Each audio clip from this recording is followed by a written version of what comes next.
Gracias de nuevo, Renzo Merino, por estar acompañándonos aquí en Esas Noticias. Vamos a hablar hoy de la información que se está dando a conocer, y es que la calificadora de riesgo Moody's reafirma la calificación de riesgo de Panamá, se mantiene el grado de inversión, lo que es una muy buena noticia para el país. Sin embargo, los retos persisten y la perspectiva está en negativa. Cuéntanos un poco, primero nos cuentes por qué se da esta calificación y qué vieron ustedes en este informe, qué están dando a conocer. Perfecto. Eh, Cabe recordar que nosotros hace casi un año, 12 meses, cambiamos la perspectiva negativa sobre la calificación de Baa3 del gobierno de Panamá. Entonces, en esta oportunidad lo que estamos haciendo es actualizando nuestro escenario base para nuestro análisis del perfil crediticio del soberano, del gobierno, y lo que implica esto para también las perspectivas que tenemos para la calificación en adelante, ¿no?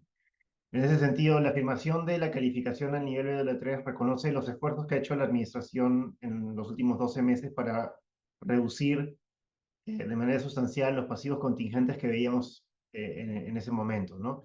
Derivados del deterioro que se veía en la situación financiera de la caja y también en cuanto a el litigio que persistía en ese momento relacionado al tema de la mina de Cobre Panamá.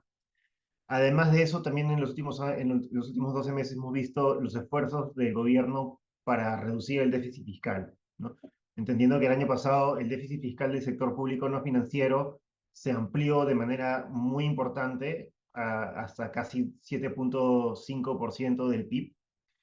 Y para este año, considerando las medidas que ha ejecutado el gobierno, tanto por el lado del gasto, sobre todo conteniendo el gasto corriente, en particular el tema de los salarios, y también una reducción muy sustancial del gasto de capital o la inversión, y por el lado de los ingresos, unas dinámicas muy positivas.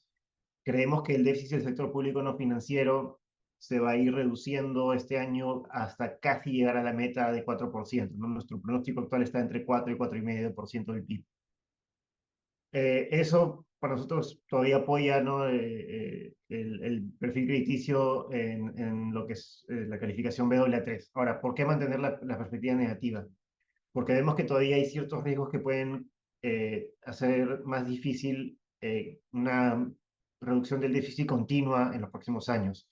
En parte por temas de rigideces del gasto, que se derivan por algunas leyes que existen actualmente, ¿no? Se habla mucho de la ley del gasto de educación, pero también hay otras leyes que afectan el gasto de los salarios, de los subsidios, y también en términos comparativos, Panamá tiene unos ingresos muy bajos, sobre todo cuando vemos el tema de los impuestos, que se han ido reduciendo en los últimos 15, 10 años. Antes representaban casi 12% del PIB, ahora están más cercanos al 7%. Entonces ha habido una reducción muy importante de manera estructural en los ingresos del gobierno y esto hace que el manejo fiscal sea más difícil. Y por eso es que nosotros todavía estamos pensando de que los números de deuda, en particular lo que es la carga de la deuda del gobierno respecto al PIB, estaría todavía subiendo por lo menos para los próximos 2 años, ¿no? Entonces queremos ver medidas más concretas en los próximos meses para asegurar de que ese sea el pico y que luego de ese pico empiece a caer de manera sostenida. Veo un panorama muy parecido a las conversaciones que hemos tenido anteriormente sobre esta situación, quizás porque como los retos, sí hay algunas cosas que se han alcanzado y se han mejorado en el tema fiscal, como ustedes lo reconocen, pero vemos que los retos siguen persistiendo en cuanto a algunas leyes especiales, en cuanto a algunos retos del déficit principalmente que tiene el país y algunas cosas que están por definirse, ¿no? Entonces, eh, en septiembre que estuvieron aquí, tú decías, recuerdo que sí habían avances, pero todavía no eran suficientes. De septiembre a que creo que sí hicimos algunos avances suficientes para que se nos mantuviera o sea, que vamos como encuesta arriba, o sea, que vamos como en positivo, se podría interpretar así. Yo creo que sí, ¿no? Desde que estuvimos en Panamá para la conferencia de Moody's, allá tenemos los números fiscales hasta el mes de septiembre y lo que muestran es lo que mencionaba, ¿no? Que hay estas dinámicas positivas. Por un lado, los ingresos están creciendo de manera importante y vemos algo que no veíamos en todos los años, que los ingresos están creciendo más rápido que la economía. En parte vemos que han habido ciertas medidas administrativas que están ayudando a aumentar el recaudo, ¿no? Algo muy curioso como es el tema esta de la lotería que ha implementado el MEF. Pero es algo que realmente sirve a los gobiernos para tratar de incrementar o cambiar un poco el comportamiento de las personas, ¿no? De la población en general. Este tema de la lotería es algo que ya lo veíamos en algunas economías asiáticas hace más de 50 años. No es algo nuevo, es algo que ya existe. O por ejemplo, recientemente veía que en el caso de la India, donde la población no utilizaba o no pagaba los tickets para usar el transporte público, sobre todo los trenes, empezaron a utilizar los tickets como tickets de lotería y eso influyó mucho en el comportamiento de la gente para que compren los tickets y así aplicar a la lotería. Entonces, eso ha ayudado bastante.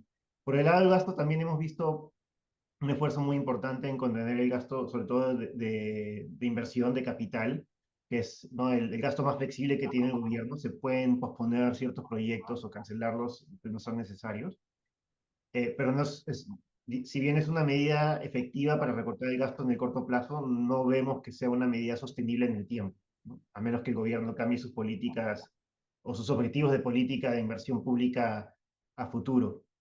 Pero donde también hemos visto ciertas dinámicas positivas está en cuanto a algunos aspectos del gasto corriente, en particular el gasto de la planilla, donde parece ser que el gobierno ya por fin está empezando a controlar un poco el gasto, ¿no? Aunque todavía obviamente hay ciertos elementos que van a presionar ese tipo de gasto en los salarios hacia adelante, ¿no? El tema de las llamadas leyes especiales implica que cada año el gobierno debe presupuestar más gastos para ¿no? Este tipo de gastos, ¿no? Que son los salarios. Entonces, en ese sentido, es fuerte positivo porque implica que la deuda del gobierno, si bien sigue creciendo este año, crece a un menor ritmo y nos convence de que si el gobierno sigue en esta senda de ir reduciendo gradualmente el déficit, se estaría llegando ya a un pico, ¿no? Como mencionaba, entre el 26 y el 27. Sí, porque veo que ustedes todavía no ven con claridad que se pueda llegar a la meta fiscal, ¿no? La ven un poquito más arriba de lo que el gobierno estima, ¿no? Que es 4%, que es la ley de responsabilidad, y ustedes lo ven un poquito más arriba todavía.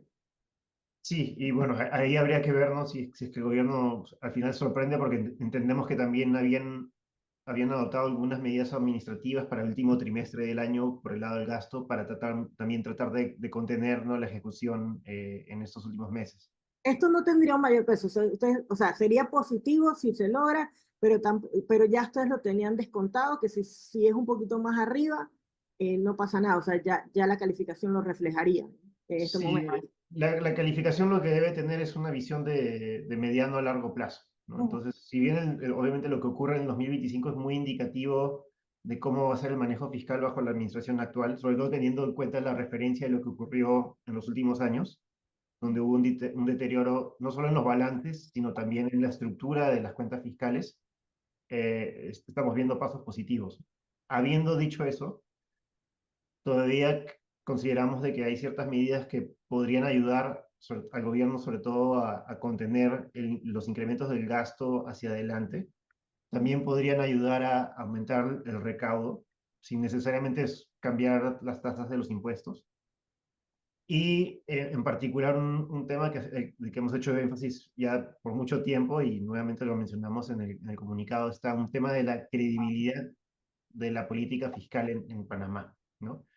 Porque por muchas de esas leyes presupuestarias, el gasto en educación o las leyes especiales, lo que termina ocurriendo es que se presentan y se aprueban presupuestos que tienen supuestos de gasto sobreestimados y que para cumplir con las metas también debe llevar ingresos sobreestimados. Entonces, eso no veo mucho la discusión local respecto al recaudo de los impuestos hacia septiembre, que si bien crecen año a año de manera muy importante, vienen por debajo del presupuesto. Nosotros ya desde el año pasado, cuando se aprobó ese presupuesto, sabíamos que iba a ocurrir.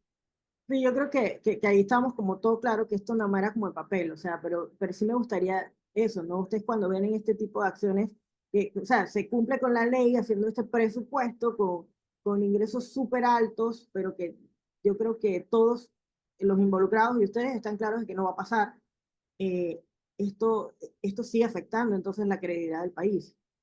Hasta cierto punto sí, si bien nosotros ya lo habíamos un poco incorporado en nuestro análisis del perfil crediticio, en particular desde el ámbito institucional y lo que es más relevante al manejo fiscal en el país, ya habíamos descontado estos temas, ¿no? Porque en el pasado también habían ciertas medidas de manejo fiscal un poco cuestionables y también habían preguntas, ¿no? Por ejemplo, con el tema de los atrasos en administraciones anteriores, que nos hacían cuestionar la transparencia de los números en el caso de Panamá. Pero más allá de lo que digan las calificadoras, también es importante y relevante lo que piensa el mercado, ¿no?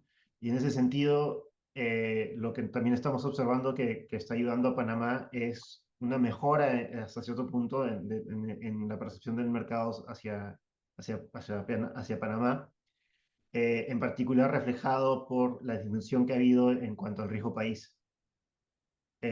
Si bien es muy importante recalcar que Panamá se ha beneficiado de esta ola global de inversiones hacia los mercados emergentes, y eso también, bueno, un poco que ha ayudado, ¿no? A las dinámicas de los precios de los bonos de Panamá, y además que el gobierno no ha emitido deuda en el mercado en comparación a otros años, y esto Pero también un a poco, través de financiamientos con banca de inversión. sí, pero desde la perspectiva de los bonos, Ujú. el hecho de que el gobierno no haya emitido hasta el momento como que crea esta demanda, ¿no? Entonces eso también ha ayudado un poco con los precios, al punto de que en el peor momento, hacia finales de 2023, principios de 2024, el riesgo país de Panamá estaba muy lejano de los fundamentos crediticios que nosotros veíamos en la calificación de AA3. Y esta dinámica se mantenía hasta principios de 2025, donde, por ejemplo, en Moody's tenemos una medida que se llama el Bond Implied Rating, una medida de calificación implícita por los spreads, ¿no? El rendimiento de los bonos. Y lo que veíamos a principios del año 2025 es que con esos rendimientos que tenía Panamá en ese momento, la calificación implícita de Panamá estaba en la categoría B. Y en el transcurso de este año, en parte por este, ¿no? Este mayor apetito por riesgo de los inversionistas globales, en parte por estas dinámicas técnicas ¿no? de la demanda y la oferta de los bonos de Panamá, y además de eso, algunos de estos elementos positivos que hemos visto en Panamá, que tú mencionabas, y ahora lo último pues, no, es el tema de la consolidación fiscal. Lo que vemos es que Panamá, esta calificación implícita ha mejorado de manera sustancial y ahora está entre el BA1 y BA3, ¿no? Que está más cerca a la calificación que nosotros tenemos. Sí, eso es lo que conversábamos justo hoy con el ministro de Economía, Felipe Chapman, que hablaba de esta recuperación, digamos, en el riesgo o la percepción de riesgo que tenía el mercado sobre el país, que se veía positivo, pero bueno, aún se mantienen en la estrategia de no utilizar el mercado. Hay un tema muy importante que una vez sale en el tema económico y es el tema de la mina. Usted lo ven desde dos puntos de vista: los riesgos que tenga el país por una posible demanda, arbitraje y esto, y también obviamente un impacto que pueda tener en la economía una posible reapertura. ¿Nos puedes hablar un poco desde estas dos perspectivas, cómo lo están viendo? Correcto, ¿no? Nosotros entendíamos que por estos temas de los arbitrajes, podían haber ciertas penalidades para el gobierno y, bueno, y por ende para el país que excedían los 20.000 millones de dólares. No estamos hablando de, entre todas las partes, casi 28.000 millones de dólares, que es más de un cuarto del tamaño de la economía de Panamá. Entonces, si eso se materializaba, eso iba a tener un impacto muy negativo sobre la hoja de balance del gobierno, iba a afectar la liquidez del gobierno y obviamente se iba a ver reflejado en una menor calificación. De momento, con los acuerdos que se han llegado ¿no? con las empresas que están asociadas al proyecto, eso, eso se ha suspendido, entonces ese riesgo se ha minimizado, ¿no? No es que se ha eliminado al 100%, pero sí, sí se ha mitigado de manera importante. Ahora, la contraparte de eso es la posibilidad de que reabra la mina. Y acá quiero yo enfatizar que de momento, por parte de Moody's, ese escenario no está contemplado en nuestro escenario base. No es un escenario alternativo que quizás sí podría tener un impacto positivo, pero de momento nosotros no estamos contabilizando mayor actividad económica, mayor empleo, mayores ingresos para el gobierno por una posible reapertura. Pero lo cierto es que cuando uno ve lo que fue la actividad económica en el país, cuando uno ve lo que fue la caída en el empleo formal en el país a raíz del cierre de la mina, eso tuvo un efecto muy importante. Por lo que si se llegase a dar esa reapertura, obviamente esperaríamos que la actividad económica sea mucho más fuerte de nuestros pronósticos actuales de crecimiento entre 3,5 y 4% para los próximos años. Mayor empleo formal sería positivo, obviamente, para el bienestar de las personas, pero también desde la perspectiva económica, mayor consumo, mayor demanda por crédito, mayores ingresos también para el gobierno, ¿no? Entonces, obviamente estaríamos hablando de un escenario positivo que ayudaría al proceso de consolidación fiscal, pero por sí solo no sería suficiente para apoyar el perfil crediticio. Ah, ok, porque alguien me dijo justamente eso, ¿no? Que esta perspectiva negativa cambiaría a positiva en el caso de una reapertura de las minas, ¿no? Yo creo que para pensar, la calificación de Panamá llegó a su pico entre el año 2019 a principios del 21 en el nivel Baa1, es decir, 2 peldaños por encima de donde está actualmente. Esa Panamá tenía números de deuda mucho más robustos, ¿no? Una carga de deuda de casi 40% del PIB, una carga de intereses que consumía más o menos 10% de los ingresos. La comparación ahora es que nosotros estamos esperando que la carga de la deuda llegue a 65, 25 puntos porcentuales por encima de donde estaba, eh, y que la carga de intereses esté alrededor de 18% de los ingresos, ¿no? Entonces, eh, tendría que haber una mejora muy importante en cuanto a los números de deuda del gobierno para poder ya proyectar una mejora en la calificación. Y además de eso, tendría que estar acompañado de una demostración de disciplina fiscal, ¿no? Ok. Eh, No solamente inclusive, hacerlo en un momento dado, sino que mantenerlo por un tiempo, ¿no? exacto, yo me acuerdo cuando iba a Panamá más o menos en el año 2018-19, ¿no? Cuando subimos la calificación al BW1 me decían, ¿y qué cosa hay que hacer ahora para que Panamá sea un país de categoría A? Y ahí lo que nosotros notábamos era que lo que hacía falta era mejorar el aspecto institucional, sobre todo en cuanto al manejo fiscal. Y bueno, después vinieron los choques y el deterioro del perfil crediticio. Estas, digamos que estas serán como las principales razones, más allá de un proyecto, más de una actividad económica, es como esto se refleja en la disciplina fiscal, ¿no? Porque de repente puede haber una reapertura de la mina, pero no impacte las finanzas públicas como se espera, o no haya una disciplina fiscal, entonces tampoco, no tendría sentido. Entonces, ustedes más allá de esta actividad, entiendo, lo que están viendo es cómo esto se refleja en la disciplina fiscal y en las finanzas del gobierno, ¿no?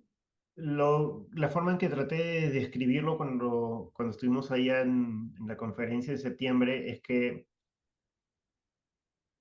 el dinamismo económico que había beneficiado a Panamá antes de la pandemia, en la última década, ¿no? Con tasas de crecimiento entre 5 y 6%, en algunos años fue aún mayor, y luego del choque muy fuerte que se sufrió en el 2020, 2 años con tasas de crecimiento también todavía muy dinámicas, eso creó hasta cierto punto una complacencia en cuanto al manejo fiscal, ¿no? Se esperaba que la economía iba a crecer y que por eso los números fiscales se iban a corregir. Y por eso es que no se adoptó una posición más proactiva para tratar de atender estos temas, ¿no? Yo soy analista para Panamá desde el año 2014. Desde ese momento hablábamos y le preguntábamos a a los diferentes gobiernos, ¿no? ¿Cómo está la situación de la caja? ¿No? Porque el Fondo Monetario dice que van a haber problemas. ¿No? Y en ese momento se decía, no, eso se va a solucionar en su momento, ¿no? Y bueno, llegó el momento. Entonces, este gobierno por fin lo hizo. El tema de las leyes especiales es algo que también yo vengo hablando con las diferentes administraciones, las autoridades desde hace bastante tiempo, porque notábamos que los salarios públicos crecían más rápido que el PIB nominal la mayoría de los años. Y eso eventualmente iba a costar, ¿no? En cuanto al espacio fiscal, y no se hizo nada. Entonces, ya, digamos, ya Panamá llegó a un punto en que, aun si el crecimiento económico fuese muy favorable, ya no basta para corregir el problema fiscal. Bueno, tomando en cuenta lo que acabas de decir, si tenemos muy buena disciplina fiscal y si logramos atender estos temas, ¿cómo, cómo ven ustedes, adicional a esto, todos estos proyectos que tiene el Canal de Panamá y el sector logístico alrededor? Primero porque uno, yo creo que la columna vertebral de la economía panameña, como sabes, es el Canal de Panamá, y tener estos proyectos, especialmente el de Río Indio, que es vital para el desempeño del canal, serían positivos también dentro de la calificación. O lo contrario, de no hacerse por lo menos Río Indio, podría tener un impacto en la calificación, ya que el canal es muy importante para la economía del país. Ujú.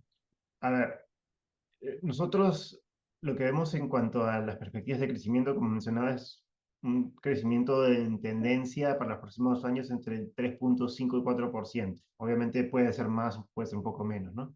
Dependiendo de los desarrollos, sobre todo teniendo en cuenta que el contexto global sigue siendo muy relevante para una economía como la panameña. Habiendo dicho eso, el modelo económico de Panamá aún sigue siendo uno que está muy ligado a los niveles de inversión que hay en el país, ¿no? La capacidad de atraer inversión o fomentar inversión doméstica, atraerla desde afuera, y también generarla a partir de lo que es el Estado, ¿no? Y en eso también habría que considerar al canal. Por eso es que los proyectos del canal son muy importantes para mantener ese dinamismo donde la economía estaría creciendo a 4%, o quizás un poco más, ¿no? Ahora, eh, si algo aprendimos en los últimos años, 2 años, en cuanto al canal y el tema del agua, es que el tema del agua puede afectar de manera importante la actividad en el canal. Ahora, el canal, lo que sí hay que reconocer es que, a pesar de las dificultades, sí ayudó al Estado en cuanto a los ingresos que pudo brindarle en ese periodo. Eh, pero claramente el tema del manejo del agua y la exposición que tiene Panamá a los eventos climáticos es muy importante. Entonces, abordarlo sigue siendo muy importante, no solo para el perfil crediticio del gobierno, donde el Canal de Panamá actualmente es quizás la fuente de ingresos más importante, sino también obviamente para el perfil crediticio del canal, ¿no? Que tiene una calificación más alta que la del gobierno. Renzo, otro de los temas, y te lo voy a ligar son dos temas que los voy a ligar. Uno, uno de los riesgos que empezó a verse en Panamá, quizás creciendo un poquito, es el tema político, es el tema de que antes en Panamá no se daban estas manifestaciones, pero vimos lo que pasó en años seguidos con lo de la mina, con el tema del costo de vida, que se llegó a paralizar el país, y digamos, la evolución también de lo que pasa en el órgano legislativo, que es la Asamblea aquí en Panamá, también está teniendo más importancia en el tema del análisis de ustedes.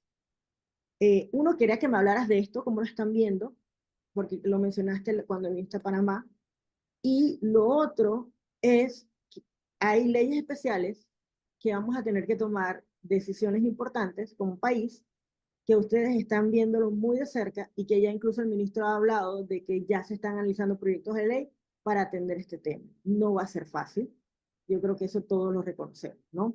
Pero entonces sí me gustaría que me hablaras de estos temas que están bastante ligados, porque pasar estas leyes especiales va a requerir no solo el apoyo o la intención del gobierno, también del respaldo en legislativo y el respaldo de la sociedad. Ujú. Nosotros en el caso de los gobiernos, cuando analizamos el perfil crediticio, vemos los temas fundamentales, ¿no? El tema económico, el tema institucional, el tema fiscal, y también vemos las posibles fuentes de eventos de riesgo. Y entre estos está el riesgo político. También, bueno, consideramos gobierno, el riesgo de la liquidez del gobierno, el riesgo por el tema del sector bancario, el sector externo. En el caso de Panamá, estos eventos de riesgo principalmente están ahora ligados al tema del riesgo político. Y es como mencionabas, en parte por lo que vimos en los últimos años, ¿no? Donde en un país como Panamá, donde no acostumbrábamos a ver protestas de gran magnitud, empezaron a verlas, pero en particular, digamos, las protestas de gran magnitud las vemos en casi todos los países, ¿no? La pregunta que nosotros nos hacemos cuando esto ocurre es, ok, bueno, ¿cómo esto afecta las políticas en el país y por ende los diferentes aspectos del perfil crediticio del soberano? Y en ese sentido, lo que nosotros empezamos a ver en los últimos años en Panamá es que a raíz de estas protestas se empezaron a dar ciertas políticas que afectaron negativamente el perfil crediticio.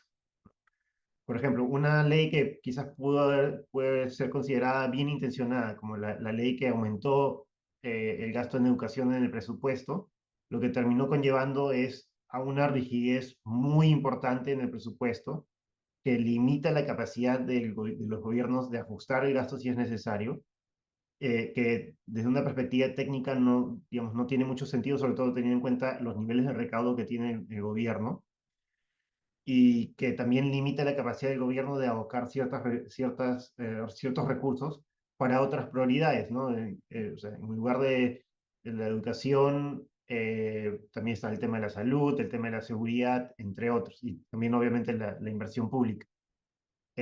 No estoy diciendo que el gastar en educación sea malo, sino que, y esto es un desafío que también lo vemos en toda la región de América Latina, es, eh, a veces no es cuestión de gastar más, sino gastar mejor, ¿no? Entonces, eso quizás es un poco, digamos, el tema para el gobierno. Pero en todo caso, volviendo al tema de las protestas, lo que vimos es que estas protestas, ¿no? Las del 2022, luego las de 2023, en el contexto del contrato de la mina, llevaron a ciertas situaciones que afectaron negativamente el perfil crediticio. Volvimos a ver ciertos temas de protestas este año, pero la respuesta del gobierno fue diferente, ¿no? Lo que consideramos es que en todo caso se trató de preservar el respeto por la ley en el país, ¿no? Y eso conllevó a que el impacto crediticio haya sido quizás un poco menor en este contexto. Ahora, pasando a lo que viene, sí es cierto que algunos de estos cambios a leyes pueden afectar a ciertos grupos que hemos visto que han participado en las protestas en los últimos años. Por eso que nosotros creemos que en parte como se dio en el contexto de la reforma de pensiones en el país, el diálogo entre el Ejecutivo y la Asamblea Nacional y también obviamente con diferentes actores de la sociedad será muy importante para abordar estos temas, ¿no? Porque al final hay que considerar que no son políticas de gobierno, deben ser políticas de Estado, porque deben trascender a las diferentes administraciones para asegurar de que ¿no? La economía y el bienestar de la gente vaya bien encaminado. Bueno, nos quedan unos minutos, Renzo, para despedirnos. ¿Qué podemos ver a futuro? Sé que ustedes lo mencionan en el documento que sacaron, pero sí me gustaría escucharlo de ti. ¿Qué esperan en cuanto al crecimiento económico y a lo que podría pasar en Panamá desde la perspectiva de ustedes en los próximos meses? Desde la perspectiva económica, lo que vemos es que todavía la economía panameña se está recuperando, ¿no? de la desaceleración que se vio en el 2024. Esperaríamos un crecimiento de alrededor del 4% para este año y también quizás niveles similares para los próximos, 4%. Ahora, lo que sí hay que reconocer es que este crecimiento quizás no lo siente tan de cerca la gente, ¿no? de a pie, porque hasta cierto punto una limitante en cuanto al crecimiento económico en Panamá es que no se está generando empleo, sobre todo empleo formal, ¿no? Entonces, eso quizás es un desafío tanto para el gobierno como también para el sector privado en adelante. Y en cuanto a lo que va a estar haciendo Moody's en los próximos meses, obviamente el próximo periodo legislativo que empieza ahora en enero va a ser muy importante, entre enero y abril, en cuanto a la capacidad del gobierno de presentar, ¿no? Ya se habló de ciertos anteproyectos, ahora será una cuestión de presentarlos. Nosotros obviamente vamos a analizar esas propuestas y también tratar de entender cuál sería el impacto fiscal y bueno, obviamente también en el transcurso del 2026 podrían haber otros desarrollos, ¿no? Entendemos que, por ejemplo, el tema de la auditoría de la mina es un primer paso para ir avanzando en ese proceso. Y bueno, siempre en el contexto global, con gran incertidumbre que existe actualmente, ¿no? Siempre puede haber alguna sorpresa, ¿no? Positiva o negativa. Entonces, estaremos atentos a esos temas y cómo afectan a Panamá. Gracias. Para hacer un poquito ya para finalizar de docencia, la calificación de riesgo, de que, o sea, lo que ustedes hacen es un poco decirle al inversionista, poniéndolo de una manera coloquial, qué tan buen pagador es el país. Es como el buró de crédito del país, yo lo digo mucho por acá. Es una señal de los niveles de riesgo de pago de las deudas que se están haciendo, lo que contribuye entonces a conseguir mejor financiamiento para el país cuando la nota es alta, cuando la nota es buena, y cuando no, nos cuesta más o es más difícil conseguir los recursos financieros, ¿no? Que el país necesita. Una próxima calificación puede darse en 12, o análisis puede ser en 12 o 18 meses, o si pasa algo importante en el transcurso de los meses, sería así. Estoy. Correcto, correcto. Ahora Moody's opera en un sistema, ¿no? Donde hay revisiones por lo menos cada 6 meses. Ujú. Entonces, sí, pero dependerá mucho, ¿no? De si vemos que hay avances importantes que afecten de una manera u otra nuestro escenario base para la calificación. Y Panamá está en el último peldaño del grado de inversión. O sea que de haberse una baja, ya perderíamos el grado de inversión. Correcto. Bueno, muchísimas gracias. Ha sido muy interesante toda la conversación que hemos tenido y gracias por siempre estar disponible para SNIP y más cuando salen estos anuncios que son muy esperados acá en el país. Muchas gracias, Alma.